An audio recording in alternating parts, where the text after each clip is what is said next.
welcome back to Country Conversations. My name is Joey, and as always, I'm joined by... Hey man, it's Chris here tonight. What's going on tonight, Joey? Not much, man. We've got a super special guest on tonight, guys, Mr. Raleigh Keegan. How you doing, Raleigh? Man, I'm doing awesome. Thanks for having me on here, and looking forward to this.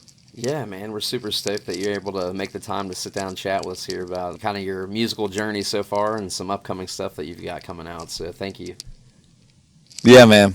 Looking forward to it. For sure. Well, first, man, I just kind of want to get started off. I know you've got like a super inspirational story kind of about your upbringing. Do you care to like give us some insight on what your upbringing was like and just kind of what led you to getting into music? Yeah, man. So I was adopted when I was 4 days old. My birth mom had me when she was in prison, and it's really I'm gonna fast forward because I met her like 4 years ago, and Oh wow. she was just like an amazing woman, and she became like a good friend to me, and it was crazy because we looked just like each other, but reversing back to that time, I mean, she made the good decision for me at the time, this kind of selfless decision to give me up for adoption and give me a better life. And man, and that's kind of what it was. It was like I was adopted into this awesome family who loved me and loved my brother, and my brother's adopted too. He's from a different family, but he's adopted too. And dude, they were just awesome. Like, they got us involved in everything, including music. I mean, they got us my first piano was like, they found this free piano in Michigan, so they drove 8 hours in a minivan. We drove 8 hours in a minivan and drove it back to our house, which is hilarious. But we learned how to play piano on this like out-of-tune piano, and it's still in my house, and it's a piece of crap, but that's how we learned how to play. That's awesome. And man, they were just great. And man, we just grew up, and I didn't know it at the time, but dude, I just was so fortunate to have them. But that's kind of how I grew up, and I got involved in music. So it was right outside, since it was in Cincinnati. Technically, it's like the suburbs of Cincinnati. Oh, no way. And what's that? I'm like super close to Cincinnati myself. Well, no, you know what's super weird, dude, is like when I heard you all talk, I was like, I think they're from Northern Kentucky, Cincinnati area. Yeah. I literally heard you. I heard you talk, and I was like, that dude sounds like one of my best friends, Aaron Wilson, who's from Northern Kentucky. Oh my gosh, man. Yeah, do you know where Miami University is? Of course I know where it is. Yeah, so I'm like in a small town kind of close to there. I won't say it publicly, but yeah. Yeah. We'll talk after. Don't do that. Yeah, don't do that. Yeah, man, that's so yeah, I totally get that, man. I was like, gosh, these dudes kind of sound like where I'm from. That's awesome. So That's cool, man. that's awesome. Just the story of your adoptive family taking you in, and your birth mother being selfless and putting you into a great situation, and then they introduce you to music, and that story about the piano is awesome. It's crazy that you still have it, man. But the sentimental value behind that, I'm sure, is huge. yeah, man, it's like every time I go back, like my dad's a big Billy Joel fan, so he makes me play Piano Man on that thing. It's like so out of tune. It sounds terrible, dude, but it's like he makes me play Piano Man, and he sings it out of tune. It's like, it's kind of our family thing. But yeah, man, I'm just like an Ohio guy. Then I moved to Kentucky to play football in college. Nice. And met my wife there, and who was just a friend at the time, and she introduced me to Zach Brown Band. And man, I grew up on some like Garth Brooks, and I mean, dude, Jimmy Buffett was kind of country. Yeah. Some of that was a little country. I mean, like Kenny Chesney, Jimmy Buffett, pretty similar. But no, man, she introduced me to Zach Brown Band, and I was like, I fell in love, man. Like, it was like Colder Weather, Goodbye in Her Eyes, Sweet Annie, all that stuff. And I was like, I was smitten with country music, man. And I got into everything else, and it was like Chris Stapleton and Miranda Lambert and Eric Church and everybody, Yeah, yeah. Yeah. So I'm sure you've been to Riverbend a few times to see some shows, right? Brother, have I ever? Have I ever? I went and saw Rascal Flatts there.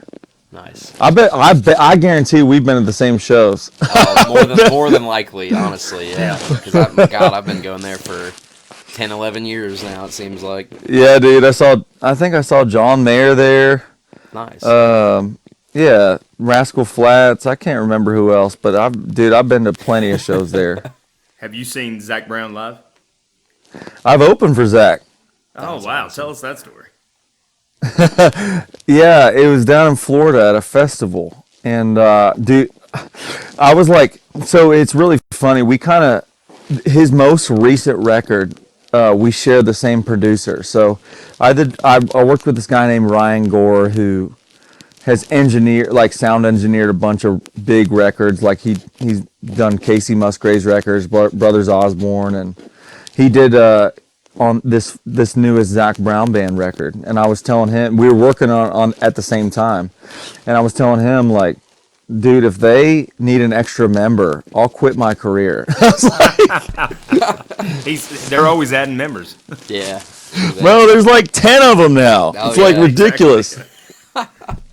That's awesome. Yeah, have you guys seen Zach Brown Band live? I have not seen them live just yet. Dude, I've seen them a bunch. Yeah, they're they're awesome. killer, dude. They're best live. I mean, they're really good live. I've heard, and I think Chris, I think you've even told me that actually. I've heard that from quite a few people, so I'll have to get to a show soon. Yeah, those first 3 albums, that was about as good as it gets. I mean, Zach has taken some detours in the last 4 or 5 years. But Brother, he's taking some detours. That's a good way to put it. Yeah. he's found his way back with this last. I mean, album, but dude, like songs like you're right though. Like songs like Highway 20 Ride and like oh yeah, Free. all those. Free's one of my favorite records. Free is a killer song. I love Natural Disaster. Yeah. Colder Weather, man, Oh, yeah. it's hard to beat some of those early Zach Brown Band songs. Absolutely. I think I saw him at Riverbend. I'm surprised you weren't there, Joey. Man, I go to a ton of shows at Riverbend, but that is one I've not caught there yet. Yeah. It's just never worked out schedule-wise with either jobs or life, so unfortunately I haven't been able to go, but hopefully I'll get to one here soon. Yeah. So Zach Brown, obviously, it sounds like you're a pretty big fan, but who are some of your other, like, musical influences? I know you named a few that you kind of got into early on and everything, but who are some of the people that you look to as, like, inspirations for your music? Yeah, man, there's a lot, but I mean, I can't lie. Like, I think growing up on the Eagles was one of the best things that ever happened to me. Mm-hmm. Oh yeah. Just like the Eagles, it's weird. Like the Eagles are like more country than a lot of country music today. And it's a strange thing, but they also have like this musical sensibility that comes in like classic rock too. So I think it was really they've been very influential for me. But like, I mean, dude, Billy Joel, James Taylor, it's hard to beat James Taylor. I mean, dude, James Taylor is more country than half the country today. So it's like He is. Yeah. I keep naming all these. Yeah, That's awesome. yeah, but I'm like a big Amos Lee fan. I'm a big Amos Lee fan. I'm a big Tyler Childers fan. Sturgill Simpson, all those guys like that kind of do their own thing. I'm inspired by those guys. Yeah, absolutely. I can feel that through your music that I've listened to anyway also, man, that you just kind of want to do your own thing, and I think that's awesome. Dude, if I could sell something I didn't like, I'd be rich already. Hey, Literally.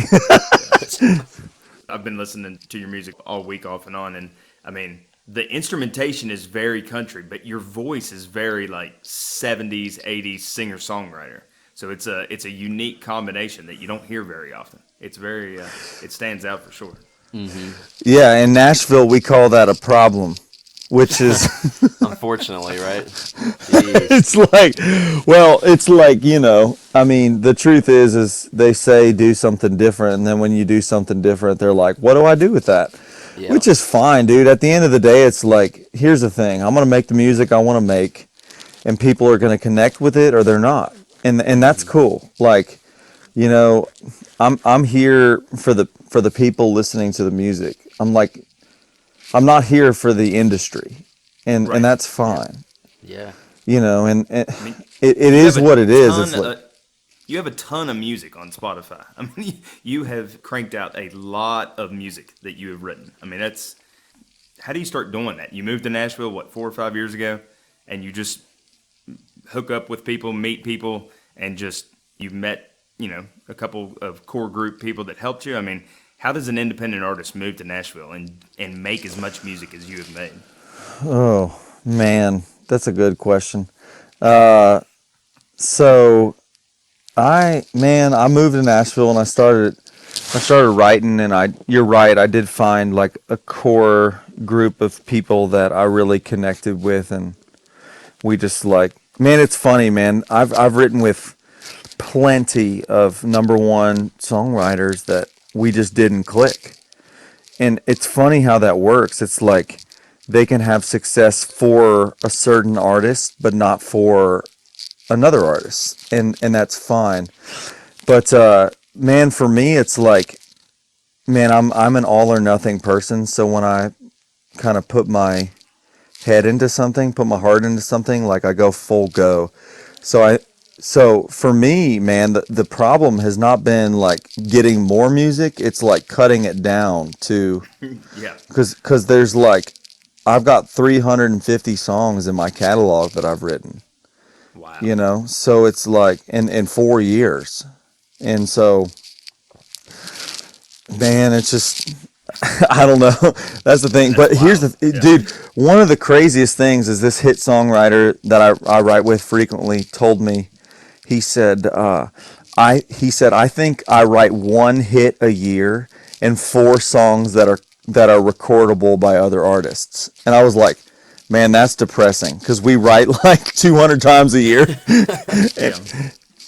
And he was like, I think I write one hit a year. And I was like, man, you're not lying, but that's sad, Yeah. For sure. But anyways, so I moved there, started finding the people who kind of connected with me and what I wanted to say as an artist. And man, I told you I'm an all or nothing person, so I started like hustling and touring. I was doing like 150 to 200 shows a year touring, and to pay for records and stuff like that, to pay for recording time. Because at the end of the day, it was like, my passion is music and to create the music. So I needed money to be able to do that. And that's what I did. And dude, it was not easy. I mean, certainly not easy. Like, this is not like a success story without severe downs, like, Sure. Yeah. it wasn't always pretty. You can ask my wife about that. Sometimes I was at my lowest point. So Yeah. Well, you've pushed through, man, and you're doing big things, so that's awesome. That's what it's about. yeah, man. But Yeah, man. circling back to you, moving to Nashville and everything, you've got a song on your upcoming EP, Tale of Seven Cities, and it's called, it's actually released already, New to Nashville, which I think that's an awesome song, man. There's a lot of really good lyrics in that. Did that come from, like, your actual experiences moving to Nashville? Because there's some lyrics in there about the opening line, cardboard kitchen table, dinner in the dark, you were down to 4 strings on your hand-me-down guitar. So did that come from like your real life experiences, or? Yeah, that's a literal true story.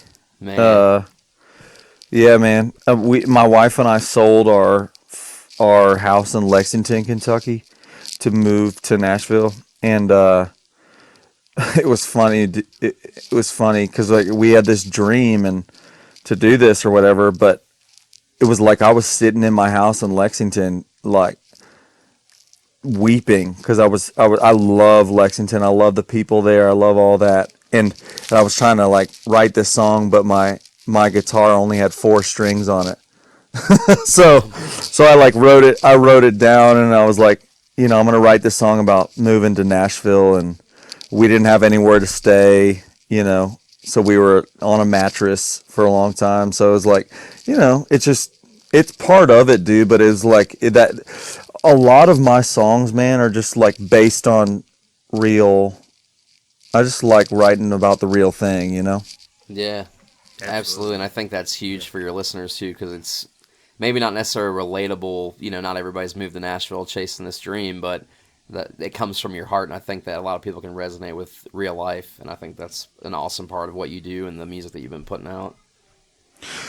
Yeah, man. I think that's what's funny about it. It's like people, I think one of the mistakes we make on Music Row sometimes is trying to make things too general. Mm-hmm.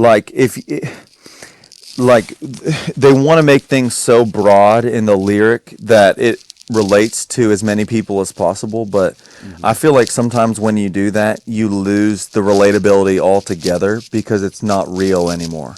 Yeah, absolutely. Yeah, for sure. Yeah, for sure. Because you're just targeting the biggest audience you can. Yeah, it's like you're targeting. It's just like any other business. It's not like, dude, what connects all of us together is the human experience, and it's like if you're not writing about that, if you're like trying to pander to something that you think people like, no human connects with that. You know what I'm saying? Yeah, absolutely. Yeah, most definitely. So I knew a little bit ago you mentioned that you opened up for Zach Brown. Who are some of the other artists that you may have opened up for or toured with since being in town? Yeah, man. So Eric Church, Thomas Rhett, Keith Urban, Brothers Osborne's one of my favorites I've opened for. They're fun. They're killer awesome band live. Yeah, they're great. Drake White, Shenandoah, Maren Morris, Miranda. A lot of people. But that's awesome, man. That's great, man. But once again, not with this journey's not without its struggles. Right. No, I totally get that. Church, man, I bet that was an awesome experience getting to open up for Eric. Dude, he's the best, man. It's hard to beat Eric Church live. Like he's like probably the best live performer I've ever seen. Yeah, I think we'll both agree with you on that. Yeah, dude, he knows what he's doing. Man, the dude is just cranks it out 3-hour shows by himself. I was gonna say you're tired by the end of the night, but it's worth it. So what are your guys' favorite Eric Church songs? Oh gosh, what do you think, Joey? I love Sinners Like Me. That's probably like one of my favorite songs. Okay, I cannot believe you said that. I can't believe you said that. Well, because I write with a guy who wrote that. Oh man. And his name's Casey Beathard. Okay. Oh, yeah. And he wrote like Sinners Like Me, but he wrote She Loves Me Like Jesus Does. Mm-hmm. He wrote Homeboy. And anyways, the whole reason I'm telling you that, the whole reason that he wrote this song early on in my career with me called Who I Want to Be. It's the title track of this old EP I have. Mm-hmm. But we've written probably 3 or 4 times. But anyways, the whole point of me telling you this is the first time I ever wrote with him. Mm-hmm. It was my second co-write in Nashville. Don't ask how I got in a room with him. We were in the room for like 10 minutes, and he liked this song title idea I had. He's like, "Man, I'm gonna go get a snack," and he leaves, and he comes back 30 minutes later, and he had finished the song. Oh my gosh! Holy cow! And I was like, man, he was like flexing, He was like doing that thing where he's like, I know this dude's new to Nashville. I'm gonna flex a little bit. And he came in and wrote this. He had freaking finished this killer song. Oh my gosh, dude, that's awesome. Yeah. Second co-write. Man. I'm curious though, Chris, because you didn't answer the question. What is your favorite Eric Church song? I don't think you've ever told me. Oh man, I mean, that's loaded question. Really tough. Probably Dark Side or Record Year. I hate to go cliche on that, but hey, good song. It's not cliche. It's just so it's good. What you like, man. It's all good. Record Year's a killer song. Absolutely. absolutely. It's hard. I mean, dude, it's hard for me. Like These Boots has this memory for me. These Boots is just it's just like puts me back in this place and time. And then what else? I mean, a lot of that stuff from Carolina and the Cheat. What was his second one? What was it called? The second record that he put out. I think it was Chief. Was it Chief?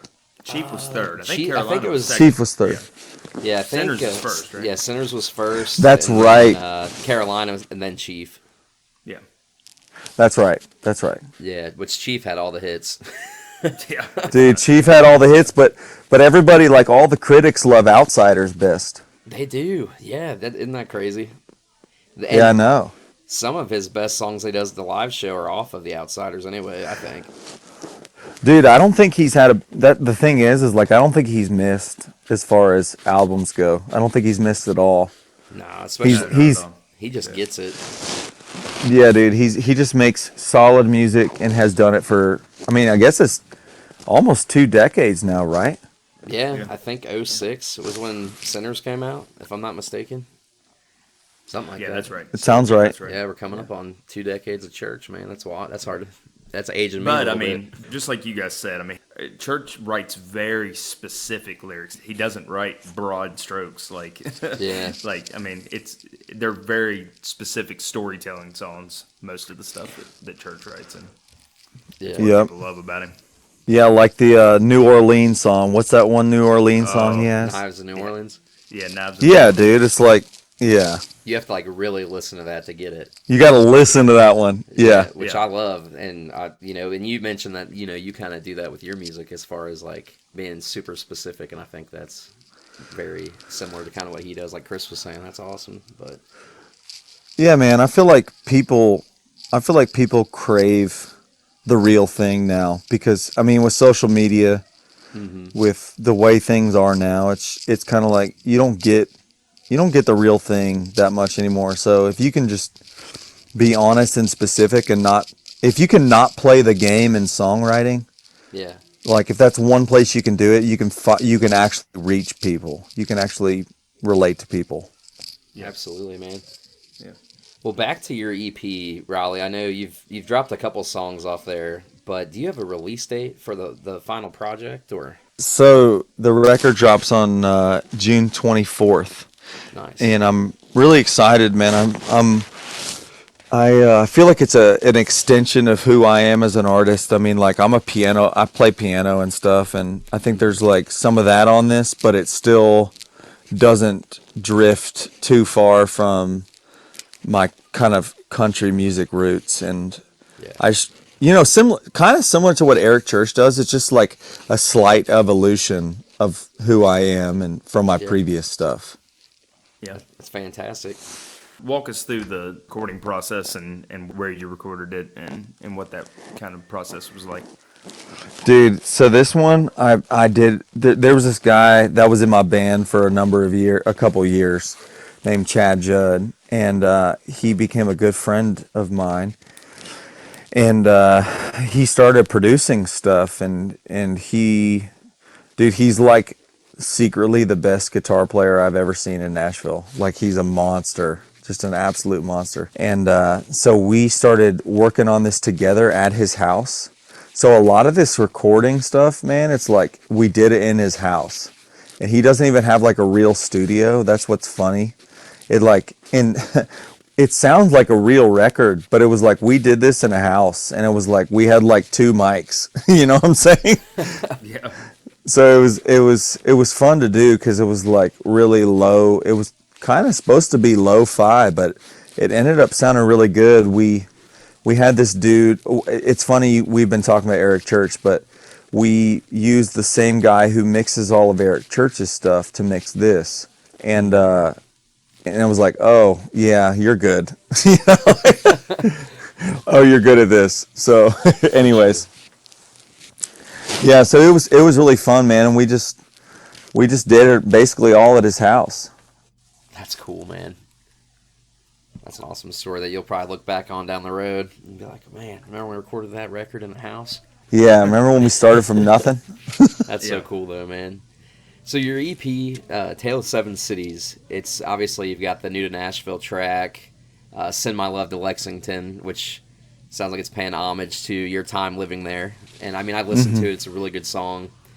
You actually one just dropped today, which obviously we're recording, and this is going to post next week. But today is March 25th, and you just dropped "Cold Day in Tucson," which is a good one as well.